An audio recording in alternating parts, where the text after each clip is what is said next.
Hello everyone, bonsoir à tous. Coach Manté, je suis très ravi de vous retrouver à nouveau sur votre chaîne d'apprentissage de la langue anglaise, Coach Manté. Eh bien, j'aimerais partager avec vous une notion qui va sans doute vous aider à mieux communiquer en anglais. De quelle notion est-il question? De quoi s'agit-il exactement? Découvrons dans un instant.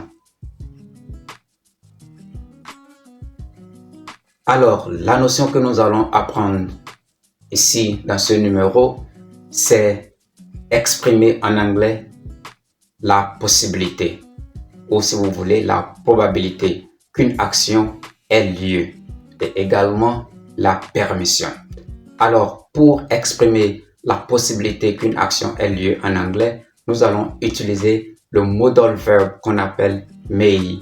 May est donc utilisé pour exprimer la possibilité, dire qu'il est possible qu'une action ait lieu. Alors, quand on emploie may, c'est pour exprimer une forte possibilité. La possibilité est forte que l'action se réalise. Par exemple, si je dis It may rain today because the sky is cloudy. It may rain today because the sky is cloudy. Donc, ça veut dire quoi? Ça veut dire que la possibilité qu'il pleuve est forte. Pourquoi? Parce que le ciel est nuageux, bien sûr. Donc, je dis, il se peut qu'il pleuve aujourd'hui. It may rain today because the sky is cloudy. Parce que le ciel est nuageux. Voyez-vous?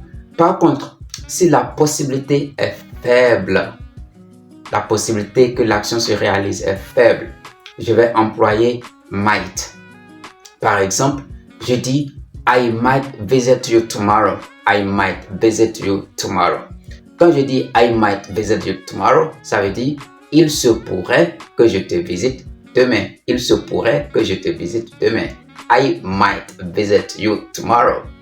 Donc, mais par contre, si je dis I may visit you tomorrow, ça veut dire il se peut que je te visite demain. Là, ça veut dire tu peux m'attendre parce que la possibilité, la probabilité que je te visite est vraiment forte. I may visit you tomorrow. Alors, l'autre chose avec laquelle vous pouvez exprimer avec may, c'est la permission. Pour demander la permission à quelqu'un, on dit may I. Par exemple, pour dire puis-je utiliser ton ordinateur? Me permets-tu d'utiliser ton ordinateur? Je vais dire may I use your computer? May I use your computer? May I use your computer? Donc, c'est pour demander une permission. Si vous voulez proposer à quelqu'un une offre d'aide, vous allez utiliser aussi may. Par exemple, may I help you? May I help you? May I help you? Puis-je vous aider? May I help you? Puis-je vous aider? May I take your bag? Puis-je prendre votre sac?